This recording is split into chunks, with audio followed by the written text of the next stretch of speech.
Bienvenue dans cette vidéo où nous allons parler de Cloudflare. Alors, dans un tweet que j'ai fait récemment, j'ai parlé du fait que j'ai créé une petite application en 2h30 à peine. Oui, oui, vous avez bien lu. Une petite application en fait pour un ami qui a un établissement et il voulait organiser des événements où les gens puissent réserver certains créneaux. Comme c'est quelque chose qui ne fait pas souvent, moi j'ai cherché une petite application gratuite pour le faire parce qu'il n'avait pas spécialement envie de payer, surtout quand on fait ça une seule fois en fait. Et au final, je me suis rendu compte qu'il n'y avait pas d'application de ce genre gratuite et en français. Donc je m'étais dit que j'allais lui faire une petite automatisation avec des outils comme Make ou Zapier. Mais au final, je me suis rappelé que Cloudflare pourrait se prêter à ce scénario. Cloudflare, en fait, on va en parler, c'est un hébergeur, mais à la base, ce n'est pas vraiment ça. À la base, ils font tout un tas de choses. Regardons un tour d'horizon de ce que permet de faire Cloudflare, et dans cette vidéo, je construirai une petite application pour te montrer ce qu'on peut faire avec Cloudflare. Alors, tout d'abord, Cloudflare, à la base, ça permet de faire des tas de choses. Tu peux acheter des noms de domaine, tu peux avoir ce qu'on appelle un CDN. Initialement, c'était très connu surtout pour ça, parmi les développeurs. Un CDN, pour faire simple, c'est des mini-serveurs qui vont contenir des fichiers statiques pour que quand quelqu'un fasse appel, par exemple, à ton CSS, une fois que le CSS passe par le CDN, au lieu d'aller chercher le CSS directement sur ton serveur à chaque fois, le CDN va le mettre dans différents mini-serveurs, si on veut, ou différents serveurs de cache, si tu préfères, quelque part sur le web, pour que le prochain visiteur qui vienne sur ton site, quand il doit charger CSS, il va le charger plus rapidement, parce qu'il ne va pas le chercher au même endroit. Par exemple, si ton serveur est aux États-Unis, alors que la personne qui le cherche est en France, et ben le CSS sera servi d'un serveur plus proche de la France, voire même potentiellement en France. Et donc les CDN, c'est pour les parties statiques en général. Et donc Cloudflare, c'est connu pour ça à la base. Mais ils ont commencé à sortir des pépites. Une des premières pépites avec lesquelles j'ai connu Cloudflare sur la partie vraiment purement développement, on va dire, c'est Cloudflare Pages. Cloudflare Pages, c'est globalement, alors on a la page d'accueil de Cloudflare ici. Comme je disais, ils ont plein de produits. Si tu vas dans produits, tu verras qu'il y a des tas de choses. C'est presque un peu une usine à gaz, donc c'est pas toujours évident. Et donc c'est pour ça que je fais un peu cette vidéo. Alors tout d'abord, moi j'ai découvert Cloudflare Pages. Cloudflare Pages, c'est très simple.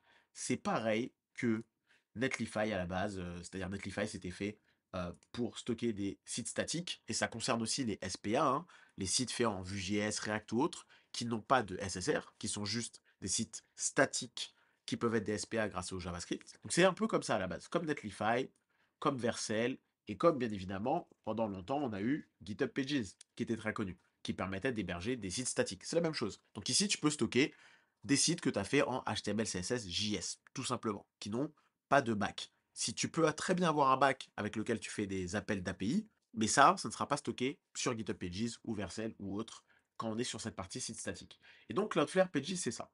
Et ça a l'avantage d'être gratuit.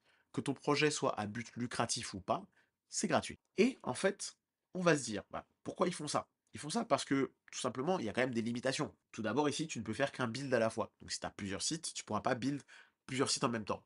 La vraie question, c'est qui a besoin de faire ça? Mais tu peux avoir que 500 builds par mois. Donc si tu fais beaucoup de mises à jour sur tes pages, au bout d'un moment, il faudra passer à une version payante qui est à 20 € par mois ou 25 $ si tu prends en mensuel. Et ensuite, tu ne peux avoir que 100 custom domaines par projet.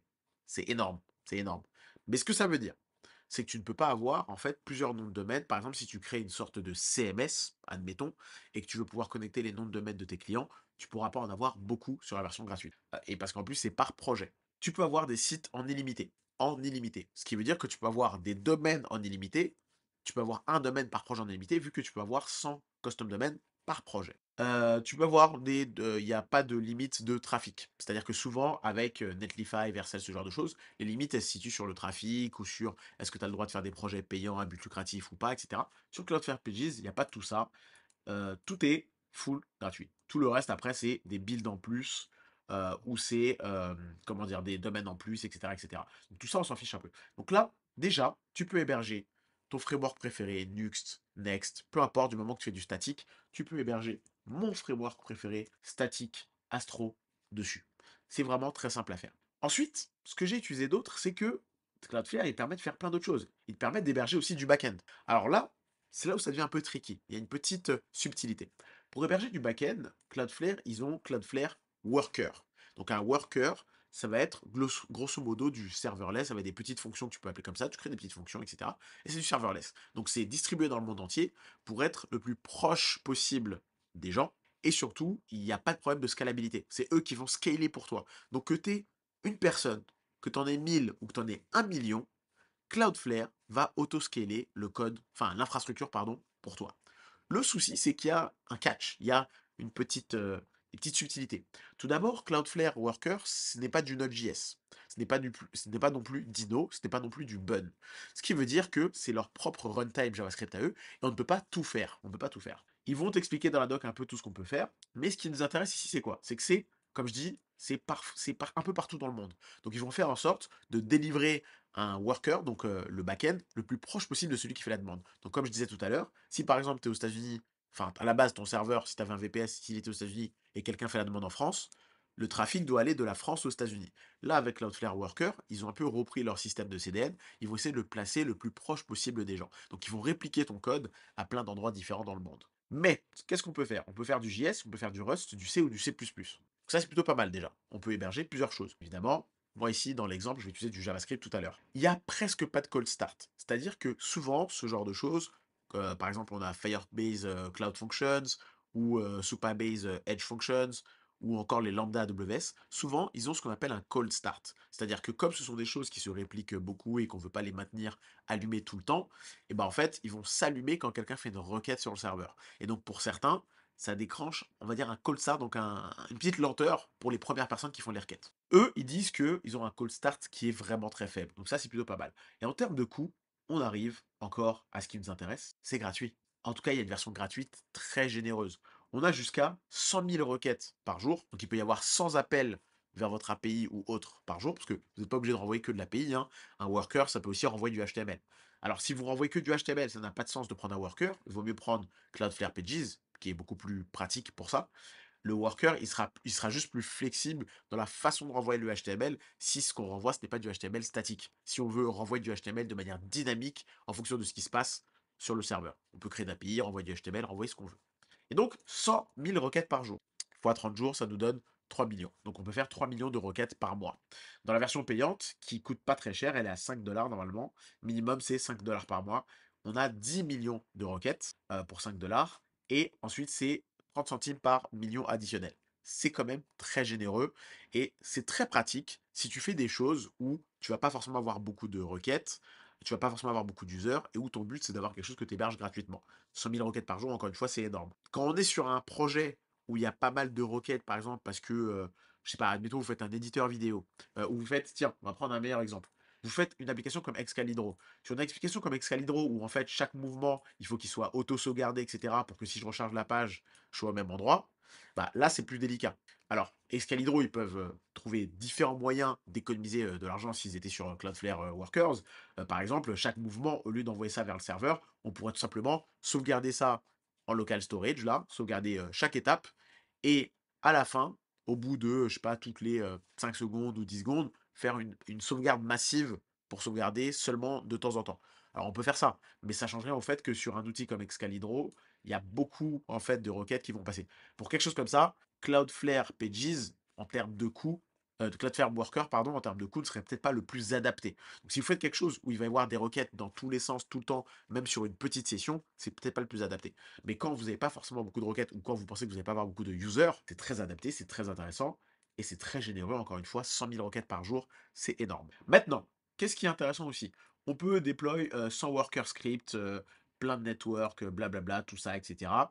Il y a un autre petit catch. L'autre petit catch, c'est que, en fait, si votre code prend du temps, malheureusement, il y aura un timeout. Donc, c'est-à-dire qu'il y a un temps maximum que Cloudflare les autorise. Je vous laisserai aller voir tout ça. Le but, c'est pas qu'on rentre trop dans le détail.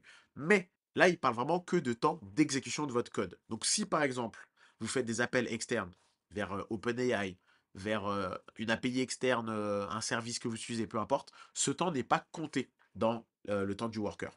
Donc ça, c'est intéressant aussi. Bref, on va pas rentrer trop dans le détail ici, mais un Cloudflare Worker, ça peut héberger du code. Et ce qui est vraiment intéressant, c'est que nous, on va voir tout à l'heure qu'il y a des frameworks qui ont pris ce tournant et qui se sont spécialisés dans le fait d'être exécutés plutôt bien sur Cloudflare. Et donc on a notamment Ono qui permet c'est comme une sorte de mini framework ou plutôt de lib. C'est pas vraiment un framework pour moi, même si eux ils disent framework, mais C'est plutôt une lib pour servir des API très facilement, tout simplement, voilà, sur plein de runtime différents. Mais même Nuxt, qui est un grand concurrent de Next, mais sur l'aspect Vue.js, même Nuxt, ils ont pris ce tournant-là. Pourquoi? Parce que Nuxt, qui permet de faire donc des SPA et du statique aussi, permet de faire du SSR, et donc de faire du code back-end directement dans Nuxt. Et en fait, ils ont sorti quelque chose qu'ils appellent Nuxt Hub, qui en fait justement permet d'être déployé sur Cloudflare. Donc ça reste du Nuxt, juste ils ont mis quelques fonctions en plus pour vous aider à en fait déployer des choses sur Cloudflare. Ils ont, eux, comme c'est quelque chose avec plein de choses autour de Cloudflare, ils ont une version payante aussi, mais dans la version gratuite, on peut l'utiliser avec Cloudflare et on paye juste les coûts de Cloudflare. Et quand on a la version payante, on paye l'abonnement payant plus aussi des coûts de Cloudflare. Je vous laisserai découvrir ça pour ceux qui font du Vue.js, etc. C'est très très intéressant. Continuons un peu sur tout l'écosystème. Cloudflare, ils ont aussi, hop, ils permettent aussi de stocker des fichiers avec Cloudflare R2. Cloudflare R2, c'est comme un gros bucket, comme Amazon S3, comme Scaleway. Si vous ne savez pas ce que c'est, grosso modo, ce sont des serveurs de fichiers statiques. C'est très très pratique.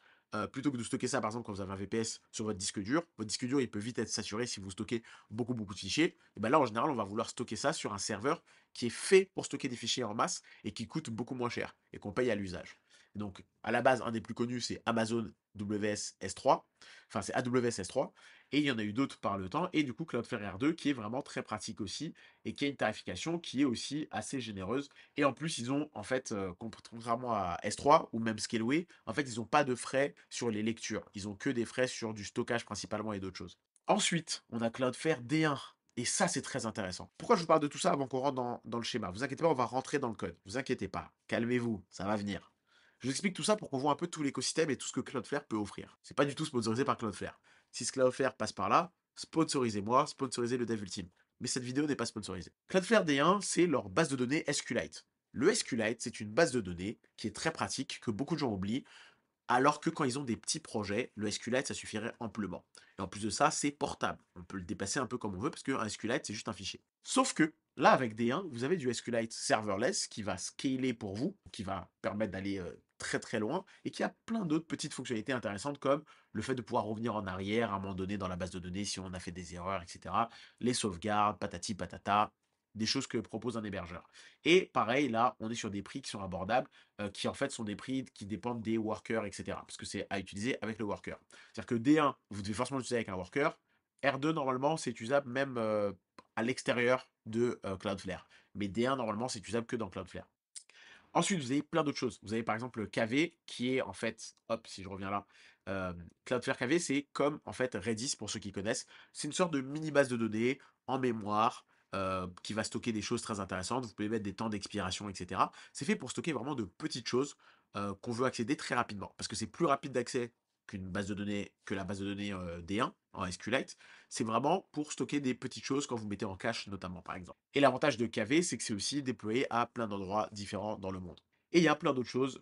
Donc par exemple, si on revient un peu dans les workers, il y a, si on regarde, vous voyez qu'on a R2, D1, KV, on peut faire des queues aussi. Il y a tout un tas de choses, des trucs IA, du vectorisé, du cache, les images. Il y a aussi une API d'image effectivement pour resizer, faire des choses sur les images du traitement. Tout un tas de choses. Et ils ont même là, depuis peu, j'ai découvert ça, ils vont te permettre de créer des instances en fait de browser headless pour aller faire différentes actions. Bref, avec ça, on a plein de choses. Alors, comment va fonctionner un worker? On verra ça tout à l'heure. Et je vais vous montrer quelques exemples. Quand vous déployez un code worker, en fait, si là on montre un worker par exemple qui, alors pas qui fetch du JSON, mais qui va renvoyer du JSON, voilà, return JSON, on va voir ça. Un worker, ça ressemble à ça. Hop, on va venir sur JavaScript. Donc un worker Cloudflare, par défaut, c'est une fonction que vous devez exporter. Cette fonction doit avoir, cet objet, pardon, vous devez exporter un objet qui doit avoir une clé fetch, et donc une fonction fetch. Et en fait, dans votre fonction fetch, c'est là où vous faites votre pop-out. Vous allez voir quelle est l'URL qui est demandée dans le worker, dans le navigateur, etc. Et vous faites ce que vous voulez. Donc ça, c'est la version native que vous faites pure. Il vous montre aussi en TS, il vous montre en Python, en Rust, etc. Et il vous montre en Ono. Parce que Ono, comme j'ai dit, c'est ce qu'on va utiliser tout à l'heure pour faire ça. Mais quand vous faites par exemple du Nuxt, vous allez pouvoir faire du Nuxt classique et déplacer sur Cloudflare avec Nuxt Hub de manière très simple. Et Nuxt Hub va vous aider à ship ça sans que vous ayez à changer quoi que ce soit sur Nuxt. Revenons maintenant à nos moutons. Comment on lance tout ça? On va commencer par l'histoire de Cloudflare Pages. Cloudflare Pages, comme c'est purement du statique, vous avez deux façons de le faire. Soit vous allez directement créer un compte Cloudflare Pages et lancer un projet sur GitHub, et dès qu'il y aura des déploiements GitHub, ça va builder en fait votre projet, parce que vous allez lui préciser la commande, prendre le dossier et le mettre dessus. Finito, rien de plus, rien de moins, juste ça. Et il y a une autre façon de faire, et nous on va faire ça en créant un petit projet vite. Pour ça, on va aller sur vite, on va sur notre petit Get Started, et tout en bas, on va aller chercher notre petite commande en bun, parce que moi je préfère faire du bun, pour créer un projet. On ouvre, hop hop hop, la CLI, et ici on va faire notre projet ici qu'on va appeler, d'ailleurs non, je vais d'abord créer un nouveau dossier qu'on va appeler Cloudflare, voilà, voilà. Là je vais faire mon petit projet que je vais appeler MyViewApp, très bien. Donc hop, ça c'est fait, on rentre dans MyViewApp, bun install, et là on peut faire un bun run dev. Si on ouvre ça, on a notre projet ici. On va ouvrir ça dans Visual Studio Code, j'ouvre le dossier parent, je relance ici le serveur, bun run dev, et ici dans Visual Studio Code, on va venir changer une petite chose juste pour voir que ça fonctionne bien. Je vais dans mon app, en mettant juste une div et dire Hello World. Et voilà, on a bien notre petit Hello World. Du coup, comment on fait pour en fait envoyer ça sur Cloudflare? Alors la première chose, c'est que dans un projet Cloudflare, il faut qu'on installe leur CLI à eux, qui s'appelle Wrangler. Ou j'arrive jamais à le dire, ou Wrangler, je sais pas. Vous venez ici, vous faites un petit bun add, nous on va mettre ça avec -d et Wrangler. Donc vous allez l'installer, on peut l'installer globalement, mais moi j'aime bien l'installer localement par projet parce que c'est ce qui est recommandé et c'est beaucoup mieux en fonction des versions, parce qu'en fait, parfois, il y a des versions différentes qui vont marcher dans votre projet, donc il vaut mieux avoir la version au moment T quand vous avez commencé votre projet. Donc ici, on est sur la version 4.14.1, et grâce à Wrangler, on va voir différentes choses. Si on tape juste, oups, faut taper bun d'abord. Si on tape bun, bunx ou npx ou peu importe, moi ici je suis sur bun donc je vais taper juste bun. Si on tape bun Wrangler, on va voir un peu tout ce que permet cette CLI. Voilà, on a ici Wrangler Login qui va se permettre de se connecter à votre compte Cloudflare. C'est gratuit, hein, comme encore une fois, de se log out, de vérifier sur quel compte vous êtes si vous avez plusieurs comptes, de stocker des secrets, ça c'est quand on fait des workers, etc. Pour stocker des clés Stripe, ce genre de choses, et pour manager tout un tas de choses. Et en fait, si on regarde un peu, normalement, il doit y avoir quelque chose pour créer des pages. Donc, par exemple, c'est ici Wrangler Pages. Donc ici, on peut taper, hop, on va clear tout ça. Moi, je suis déjà connecté avec le login, donc je ne vais pas le taper. Et si on fait Wrangler, j'ai oublié le bun encore, bun Wrangler Pages, help, on va voir un peu tout ce qu'on peut faire. On voit qu'on peut faire un Pages Dev pour lancer, en fait, comment dire, le dossier localement, etc., Pages Project, etc., etc., etc. Nous, ce qu'on veut, c'est créer un projet, donc on va taper Bun Wrangler Pages Project Create, et là, on peut mettre un nom de projet qu'on veut. Donc nous, par exemple, le nom du projet, on va l'appeler, admettons, MyVit. Là, comme vous voyez, il demande sur quelle branche on veut le faire. Est-ce qu'on veut créer une branche, etc. Moi, je vais juste dire production. Comme vous voyez, il m'a déjà créé le projet. Il me dit, je l'ai créé sur ton compte. J'ai créé un projet qui s'appelle MyVit Project, MyVit Pages.dev. Si je vais dessus, on voit qu'il n'y a absolument rien. Parce que pour l'instant, de toute façon, on n'a rien déploy sur ce projet myvitpages.dev. Donc là, c'est vraiment en ligne et tout, hein. Mais comme il n'y a rien de déployé dessus, le site est inaccessible. Nous, ce qu'on peut faire maintenant, c'est que on peut déployer dessus en faisant quoi? La première chose, c'est qu'on va builder notre projet. Donc là, je vais faire un bun run build. Donc rappelez-vous, hein, notre projet, c'est juste ça, c'est juste un hello world. Et là, une fois qu'on a fait ça, on peut faire un bun wrangler pages deploy. Donc là, on a notre dossier vide comme d'hab, etc. Mais surtout dans le package JSON, on a ici notre, hop, où est-ce qu'il est le Wrangler? On a notre Wrangler qui est là. Normalement, ce qui se passe quand on va initialiser un projet, c'est qu'il faudrait qu'on ait un fichier de configuration pour Wrangler. Là, vous voyez, on n'en a pas. On n'a pas de fichier de configuration. Pour ça, si vous allez sur Google et vous tapez Wrangler Create Pages Config File, vous allez tomber sur tout un tas de docs, et notamment une doc ici qui explique les différents fichiers qu'on peut avoir. On peut avoir un TOML, un Wrangler JSON C, etc. Tout un tas de choses. Nous, ce qu'on veut, c'est surtout celui-ci. Vous pouvez prendre celui que vous voulez, hein, les deux fonctionnent. Nous, on va prendre ça. On va prendre le JSON C et on va venir ici et on va se créer du coup un fichier qu'on va appeler wrangler.json. Ouais, wrangler.jsonc. Il faut vraiment l'appeler comme ça, il faut le mettre à la racine du projet. D'accord? Et la racine, moi, c'est à la racine du vu, parce que ça, c'est que pour les pages. Parce que après, je vais avoir un dossier backend ici, mais dans mon dossier front-end, j'ai bien mon truc ici. Ici, j'ai copié-collé ce qu'il y avait dans leur doc. Vous voyez qu'on peut mettre tout un tas de choses, des variables qu'on va pouvoir utiliser à l'intérieur de notre code. Donc ça, c'est pour toutes les variables qui sont publiques, parce que ça, c'est versionné, ce fichier. Donc toutes les variables un peu publiques dont on s'en fiche, on peut les mettre là. C'est des variables d'environnement qu'on peut réutiliser, etc. Nous, ce qu'on veut, surtout, c'est, on n'a pas besoin de variable d'environnement ni rien, ni de KV, ni D1, ni quoi que ce soit. Nous, ce qu'on veut, c'est juste ça. Donc on va avoir un page build output dir, et donc là, on va pouvoir lui dire où est-ce qu'on va aller chercher le dossier de build. Vous voyez, c'est dist ici, nous, donc on peut lui mettre ici dist, tout simplement. Et donc ici, le name, nous, c'est my, on l'appelait myvit de tête. c'est le nom de votre projet Pages, d'accord? Et donc moi, je kill, bien évidemment, et on recommence. Et là, vous voyez qu'il upload direct. Il me dit uploaded, succès, deploying. Et c'est bon. Et là, vous voyez qu'il dit qu'on peut voir le deployment sur ça, mais en fait, ça, c'est juste, si vous voulez, les versions de ce que vous venez de déployer pour pouvoir voir les anciennes versions aussi. Nous, on va directement aller sur la racine, quoi, avec le myvit. Comme vous le voyez ici, on voit bien notre hello world sur myvit.pages.dev. Une chose très importante aussi à ajouter dans notre Wrangler JSON-C, c'est la date de compatibilité. Alors ça, c'est beaucoup plus important quand on fait des workers plutôt que quand on fait des pages, mais vous pouvez aussi le mettre ici. Donc par exemple là, on est en mai, et on est le 4, donc je peux mettre ça comme ça par exemple. Une autre chose intéressante, c'est que ici, vraiment, vous pouvez mettre le dossier que vous voulez du moment que ça correspond au dossier de build que vous voulez envoyer. Donc moi, ici, ce que je vais faire, juste pour montrer que ça fonctionne bien, I have changed, on va faire ça, bun run build, et un petit bun wrangler deploy. On voit que ça va continuer de se déployer. Il a uploadé, il fait le déploiement, c'est bon, c'est fait. Et là, dès qu'on recharge après quelques minutes, on voit bien I have changed sur du coup la même URL. Donc voilà, ça c'est aussi simple que ça pour la partie pages. On voit que c'est très simple. Maintenant, disons qu'on veut faire une petite API. C'est là où il va falloir créer un worker. Et moi, pour ça, je préfère utiliser Ono plutôt que de faire le worker à la main, comme je vous ai montré tout à l'heure, avec les différents exemples qu'ils ont montrés comme ça. Hop, si je vais dans JS, il suffit de faire un fichier, etc. Mais il y a tout un tas de configs à faire, et c'est en ça que Ono est intéressant. Du coup, je viens sur Ono et je vais choisir Bun, parce que j'ai envie d'utiliser Bun. On va copier tout ça. On vient dans notre CLI ici, et on va faire dans le dossier parent, dans le dossier Cloudflare, je fais un petit Bun create. Il me demande comment je vais appeler mon app, on va l'appeler juste backend par exemple. Et là, vous voyez qu'il demande justement plusieurs runtimes, c'est ça qui est intéressant, parce qu'il peut run euh, sur différentes runtimes, il va s'adapter. Et c'est pour ça que j'aime bien Ono pour cette partie-là. Et donc, nous, ce qu'on va choisir, c'est le runtime Cloudflare Workers. Il y a aussi un runtime Cloudflare Workers plus vite, qui veut dire qu'il va utiliser vite en background pour faire des tas de choses. Nous, on va prendre le worker classique pour l'instant. On va dire oui, on veut installer dependency. On veut bun pour les packages. Et c'est bon, c'est fait. Du coup, on peut rentrer dans notre dossier backend et on va pouvoir faire un bun dev comme ça. Et en fait, là, bun dev, vous voyez, il va lancer en fait le worker en local.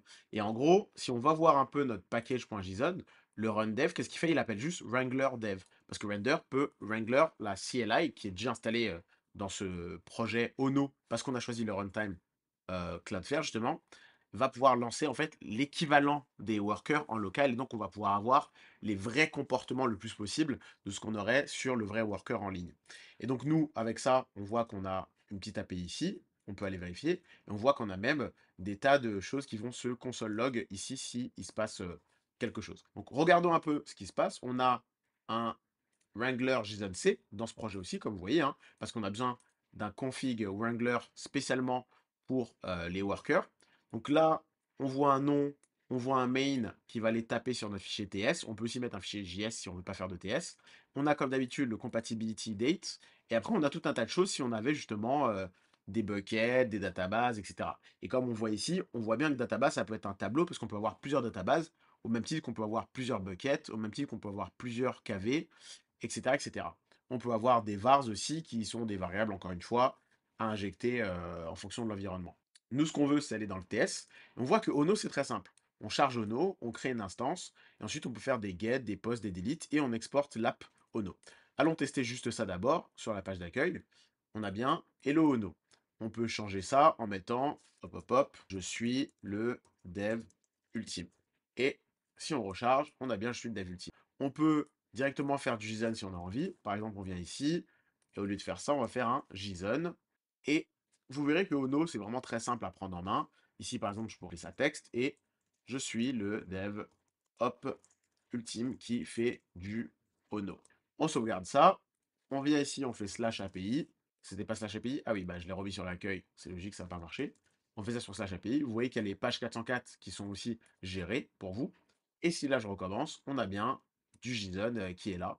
Hop, je peux faire impression élégante qui m'affiche mon JSON un peu mieux. Voilà. D'ailleurs, normalement j'ai JSON Chrome extension. Normalement j'ai un petit plugin qui me gère ça. JSON formateur, tiens, que je vais installer, qui n'est pas installé sur ce compte-là. C'est bon, c'est installé. Et normalement, voilà. Un peu plus beau déjà. On peut voir le raw et le parst. Voilà. On peut faire ça. On peut faire d'autres choses aussi. Par exemple, je peux aller ici et dire que je veux, admettons, aller chercher des animes. Donc, qu'est-ce que je vais faire? Je vais aller sur Gcan, et on va aller sur Gcan API, Et sur Gcan API, on va prendre par exemple la toute première API ici qui renvoie tout un tas de choses avec des data et tout le tintouin. Nous, ce qu'on veut faire, c'est qu'admettons que ça, c'est une API externe dont on a besoin pour faire quelques traitements. Et ben, on peut tout simplement faire un const anim égale await fetch, oups, fetch, et on met cette URL. Et ici, du coup, il faut qu'on fasse un A5, comme ça. Et ici, au lieu de renvoyer ça, on va renvoyer les tac anim, comme ça.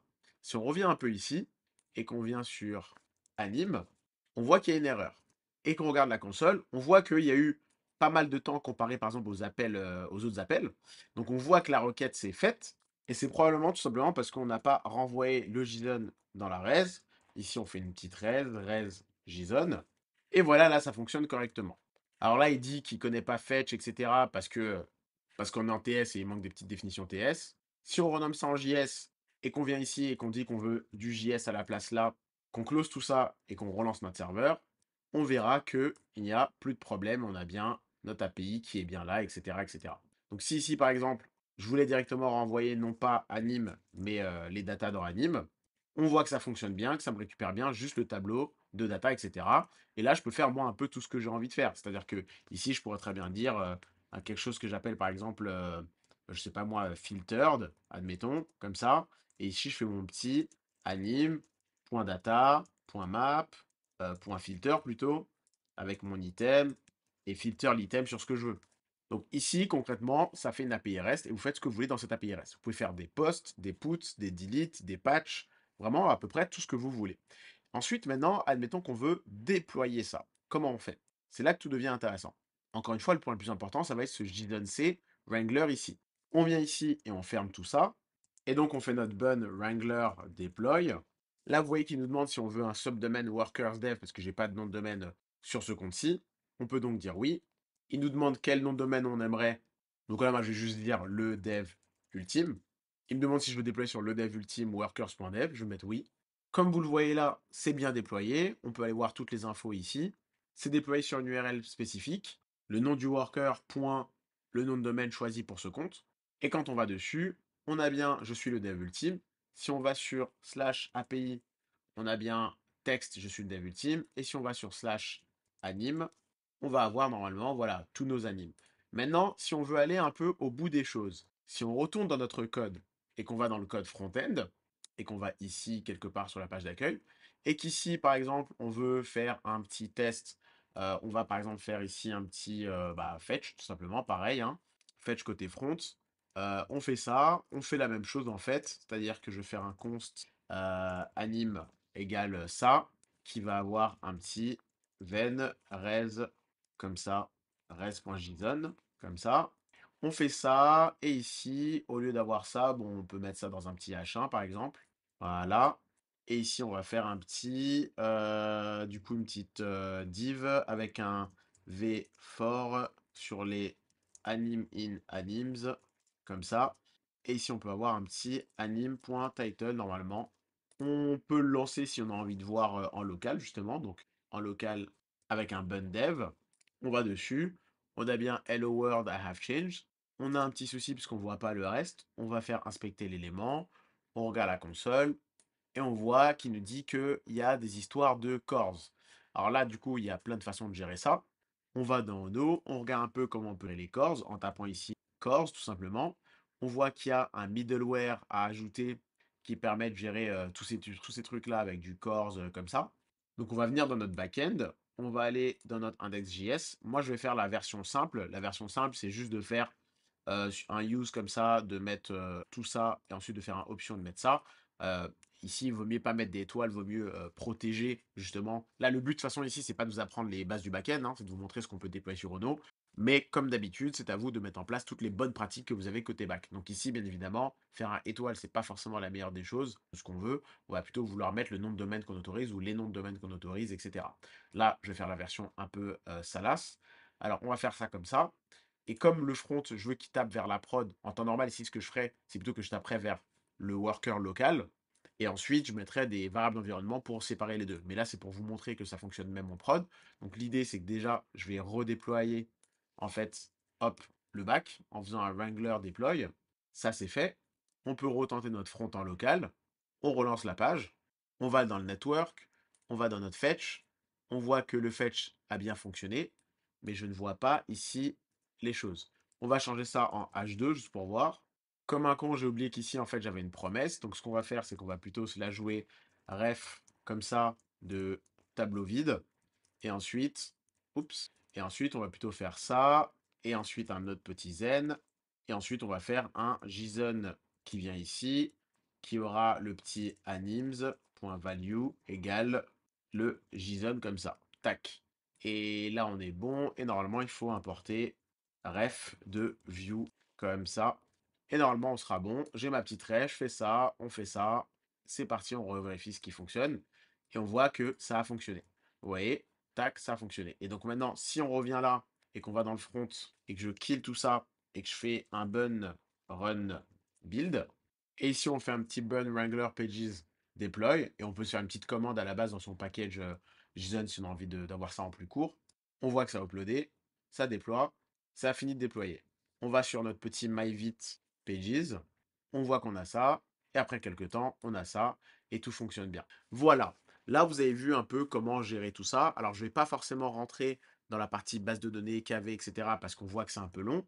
Ce que je vais faire plutôt, c'est que je vais vous montrer un exemple sur un projet test. Donc, comme vous voyez ici, on a toujours un Wrangler de configuration. Ici, c'est un TOML au lieu d'avoir un JSON-C. Et en fait, dans ce TOML, ce qu'on voit, c'est qu'on a les mêmes choses, hein, compatibility date, etc.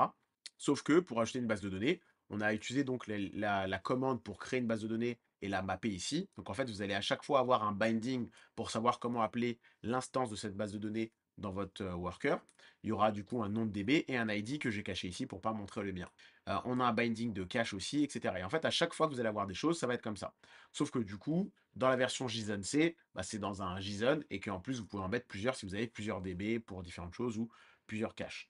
Comment ça s'utilise ensuite à l'intérieur? Ici, on peut voir un autre exemple. Hein, je suis toujours en Ono. On voit ici que pour appeler, hop, on va venir là plutôt. Pour appeler la base de données, il suffit tout simplement de récupérer donc avec le contexte ici, on a un point env et dessus on a db. Pourquoi ça s'appelle db? Tout simplement parce que dans le toml, le binding s'appelle db. Donc si ici ça s'appelait ma underscore bdd, et bien tout simplement ici on appellerait ça env.mabdd. C'est aussi simple que ça. À chaque fois sur l'environnement en fait, qui nous est passé par Ono dans le cas présent, mais si on était avec un autre framework ou peu importe, ce serait sur l'environnement aussi. Ensuite, bah, c'est du SQLite classique, hein, on voit qu'il y a différentes choses, ça exécute une requête, ça fait des requêtes préparées, ça delete des choses, etc.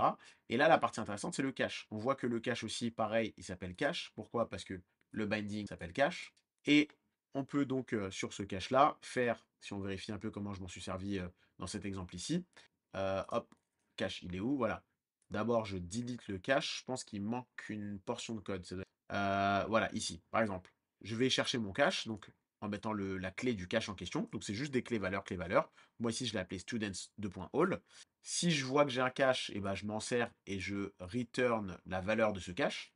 Si je vois que j'en ai pas, je fais ce que j'ai à faire et ensuite je peux créer ce cache. Et donc ce cache, c'est clé valeur. Enfin, moi ici, je m'en sers de cache, mais en fait, ça reste une base de données au final. C'est juste que c'est une base de données clé valeur. C'est tout. Alors que quand vous êtes sur la base de données vraiment D1 en SQLite, c'est du SQLite avec des inserts, etc. Ici, les seules choses que vous avez, c'est donc avec le cache, c'est du put, du get, comme on a vu un peu plus haut ici, du get et du delete. Donc on peut put pour insérer, pour set si vous voulez, on peut get et on peut delete. Globalement, sur KV, c'est à peu près ça, parce que c'est fait pour stocker vraiment de petites données. La grande différence entre KV et le SQLite, c'est que le SQLite, bah, ça reste du vrai SQLite, on peut faire des relations, etc. Dans KV, pas vraiment. Par contre, on peut stocker du JSON en stringifiant, tout simplement, hein, c'est ce que moi j'ai fait ici. Mais surtout, KV va avoir un temps de latence sur ce qu'on fait. Ce qui veut dire que par exemple, si ici je fais un put, si juste après je faisais un get, ce n'est pas dit que j'ai tout de suite la valeur du get. Parce que c'est justement pour sauvegarder des choses en cache, ça met un peu de temps à se propager à travers tout leur réseau. Donc voilà, il faut se souvenir aussi que quand on utilise KV, c'est pas de l'instantané. Voilà. Donc c'est un peu tout ce que je voulais vous montrer ici, hein. On voit qu'il y a pas mal de choses qu'on peut faire avec Cloudflare. C'est à vous maintenant d'explorer tout ça. À bientôt pour une prochaine vidéo.